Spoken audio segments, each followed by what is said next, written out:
Ya estamos con Beto Valdés y con Esteban Lafuente. Bienvenidos y buenas tardes a los dos. ¿Qué tal? Para analizar y desmenuzar la información política y económica. Primero, Beto, tratar de entender qué palabra deberíamos usar, cuál sería la correcta. Porque ayer hemos escuchado de todo: reperfilamiento, default técnico, default, reestructuración de deuda. ¿Qué fue lo que anunció ayer la CUNSA?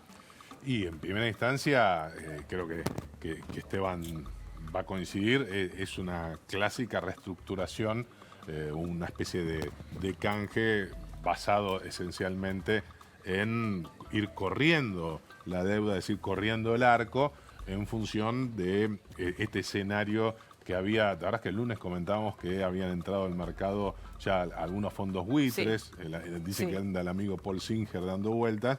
¿Por qué? Porque se olfateaba a default y de esta forma, unilateralmente, se evitaría lo que es una cesación de pagos. Eso es en primera instancia lo que se plantea en función además de defender las reservas del Banco Central. O sea, Esteban, no estamos en la situación que estábamos en el 2001, cuando claramente sí hubo un default y el gobierno dijo nosotros no podemos y no vamos a pagar la deuda. Y además porque los montos son menores. Lo hemos comentado, me acuerdo cuando en esta conferencia de donde coincidieron Álvarez Agis y Caputo planteando que la situación era diferente porque los montos son menores, lo que sí estaba en juego, y eso te reflejaba también en la situación del riesgo país, el precio de los bonos que comentaba Beto, es qué capacidad tenía la Argentina hoy de hacer frente a los vencimientos de corto plazo, de lo que viene en estos meses, y por eso es que esta decisión de patear estos vencimientos hacia adelante, lo que busca es descomprimir los números de la Argentina en estos meses y justamente cuidar un poco más el flujo de reservas pensando en tener mejor margen de maniobra para intervenir sobre el dólar, que es el otro gran tema, el otro gran interrogante, donde estaba impactando esta situación de incertidumbre. O sea, para traducir es, vamos a pagar, pero no de esta manera. Vamos a pagar, vamos a mantener los mismos los montos y los intereses, lo que se corren son los plazos, exacto, buscando que la situación no sea tan apremiante en estos meses que vienen, y que eso permita tener más margen de maniobra para que el Banco Central cuide las reservas y en todo caso pueda tener más fondos para intervenir sobre el dólar y que la situación no sea aún más tensionante. ¿Esto tiene que ver con lo que habló el equipo de Alberto Fernández con Hernán Lacunza en su momento, Beto? En primera instancia, parecería que al margen de ese encuentro, donde evidentemente fue muy cordial, pero no hubo consenso y ellos se fueron preocupados por la situación de las reservas y lo que era previamente el cronograma de vencimientos y sobre todo lo que el fin de semana terminó para muchos influyendo en el duro comunicado de Alberto Fernández, en la ruptura de negociaciones que estamos viendo claramente entre el Frente de Todos y el oficialismo, que es la percepción que se mantiene como una gran incógnita hasta el día de hoy respecto al famoso desembolso que tenía que hacer el Fondo Monetario Internacional. 5.400 millones. Exacto. Y evidentemente acá se trabajó, se operó políticamente, se especuló, hubo de todo, los comportamientos humanos habidos y por haber, bajo la hipótesis de que ese desembolso aún no está disponible. Y si nos basamos en el comunicado del Fondo Monetario Internacional... Lo están evaluando las repercusiones. Va a haber que esperar, ¿no? Ahora le voy a preguntar a Esteban qué pasó, si trajo alivio o no tanto la medida anunciada ayer por la CUNSA. Pero, digamos, esta reestructuración de deuda va al Congreso. ¿Le queda, en caso de que Alberto Fernández sea presidente, la pelota de su lado de la cancha? Exactamente.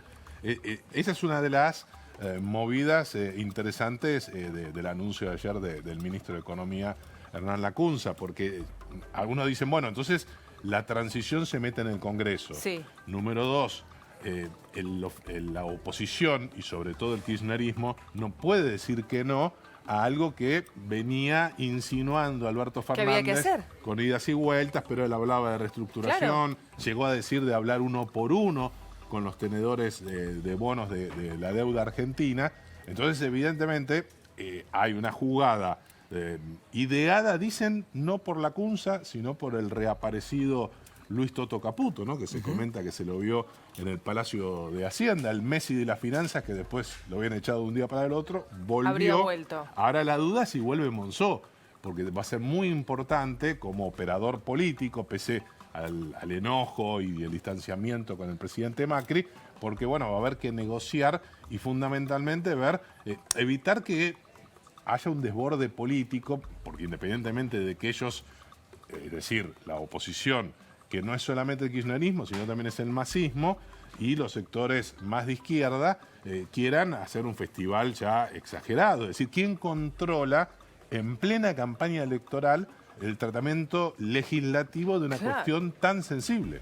Ahora, ¿trajo alivio o no trajo alivio el anuncio de ayer de la CUNSA? Porque hoy el dólar empezó muy arriba, subiendo, de hecho, los temores que había era que esta situación de incertidumbre, donde también había muchos detalles operativos de este anuncio que no estaban muy claros y que de hecho ahora hubo negociaciones porque cómo impactaba en cuestiones como los fondos comunes de inversión, a los cuales son elementos institucionales, pero los cuales suscribían ahorristas, personas humanas que no estaban involucradas. Bueno, hubo una negociación y en principio pareciera estar acordado que van a tener quienes suscribieron estos fondos el mismo tratamiento que quienes suscribieron a estas letras involucradas, que no van a tener, no se van a postergar los plazos. Bueno, estuvo en negociación, el dólar empezó, llegó a llegar el mayorista a 60, el minorista, el precio de venta al público superó los 63, después se dio y están valores similares a los de ayer. El Banco Nación lo vende a 60 pesos, con un Banco Central que volvió a intervenir. En una primera subasta ofertó 300 millones de dólares y debió vender 81 millones. Es una situación donde también está en juego nuevamente el tema reservas y que el gobierno, el Banco Central, siendo el principal oferente en un contexto de mucha incertidumbre, por eso hay que verlo. Lo que sí vos me preguntabas si había tenido algún impacto después de una suba inicial, que preveía así también signos negativos porque caían nuevamente las acciones, subía el riesgo país, los bonos estaban también castigados. Después de un tiempo, por lo menos en lo que tiene que ver con el dólar, la situación se tranquilizó y se dio, está en el mayorista en 58 y 60 pesos más o menos, de acuerdo en cada banco, el valor del precio del venta al público. Ahora, la pregunta es, ¿por qué no alcanza el dinero para pagarle al Fondo Monetario Internacional? Vamos a poner en pantalla números concretos y con esos números vamos a estar hablando, ¿no? Los vencimientos que tiene que afrontar el país en millones de dólares los próximos años. Exacto, estos son los números que cuando uno analiza, que también hay que ver cómo impactan las medidas de ayer en este postergamiento de plazos de vencimientos que tiene hoy, que se trasladan a 2020, pero estos son los tres, ponele. Si miramos los números oficiales del Ministerio de Hacienda, el año que viene la Argentina solamente con organismos privados y organismos multilaterales como el FMI y otros como el Banco Mundial y otros organismos de crédito, tiene vencimientos por capital e intereses por casi 34 mil millones de dólares. Y esto involucra vencimientos de bonos, vencimientos de préstamos, diferentes títulos que integran la deuda pública. Y eso es el tema que estaba detrás de esta incertidumbre y la caída en los precios de los bonos. En qué medida la Argentina iba a tener acceso al financiamiento. Este año, en principio, este programa estaba cubierto con los desembolsos del FMI. Por eso es que estaba tan en juego y tan enturbiada la negociación por estos 5.400 millones de dólares, que pareciera estar todavía en esa renegociación. Lo que se plantea es, bueno, hacia dónde avanza este sendero y de dónde va a conseguir la Argentina estos fondos. Si miramos las reservas, hoy cayeron, están en 57.000, poquito más de 57.000 millones de dólares. Pero hay que restarle otras cuestiones que depende a cómo se mira. La cuestión de eso son las reservas brutas. Las reservas netas son a este monto restarle encajes que tienen los bancos depositados en este monto de las reservas, en un préstamo del FMI que es para sostener reservas pero no de libre disponibilidad. El monto finalmente que tiene el Banco Central para intervenir es menor a estos 50.000 millones, por eso es que está tan complicada los fondos que tiene la Argentina, no para pagar, tal vez sí, eventualmente para refinanciarlos. Claro. Ahora, para que haya inversores que digan, sí, bueno, refinancio la deuda, hay que tener un horizonte de que los pagos puedan ser afrontados o que las tasas, como tenemos hoy, puedan bajar para que haya inversores que digan, sí, bueno, renuevo mi deuda y sigo manteniendo mis inversiones en el país. Ahora, a pesar de toda esta situación económica tan endeble que claramente estamos teniendo en la Argentina, desde el gobierno, desde el oficialismo, se sigue mostrando optimistas, ¿no? No digo de ser, digamos, los próximos presidentes, ganar otra elección y que Macri sea reelecto, pero al menos tener la posibilidad de llegar al balotaje. Y por su lado, Alberto Fernández, confiado. Sí, paradójicamente se da un escenario en medio de esta situación turbulenta, muy complicada, porque no sabemos también lo que se está incubando sobre la economía real. Exacto. Y esencialmente sobre el poder adquisitivo, que va a ser clave en el momento de votar en octubre. Pero en el oficialismo lo que se respira es prácticamente un aire de optimismo, fundamentalmente en el entorno del presidente Macri, que, por ejemplo, ayer recibió al bloque de senadores del oficialismo. Sí. Bueno, en esa reunión algunos senadores salieron realmente impactados del nivel de hiperoptimismo que notaron en la palabra del presidente, después se retiró, había estado un rato el presidente, siguió Marcos Peña, el jefe de gabinete, incluso dicen que en contacto permanente con Jaime Durán Barba, es decir, como que no pasó nada. Hubiera cambiado. Acá no ocurrió nada. Las PASO no existieron. Al final va a tener razón Elisa Carrió. Exactamente. Que las PASO no midieron nada, no fueron una elección, hay que ver en octubre. Ahora, Beto, ¿el optimismo surge a raíz de la movilización del sábado? Y ¿Qué pasó? de alguna manera el presidente se lo nota eufórico, se aferra a la movilización del sábado. Vos fíjate que hoy incluso en función de sostener el ánimo, que también es clave en lo que es público, yo hablo en lo privado, en lo que es público es indispensable, más allá de que la puedas o no dar vuelta, es indispensable mantener la moral alta. Pero vos fíjate que se conoció el escrutinio definitivo hace unas horas y es 49,5. Más abrumadora la diferencia. A 32,9. Claro. Es decir, estamos hablando de finalmente los 17 puntos, pero más de 4 millones de votos de diferencia.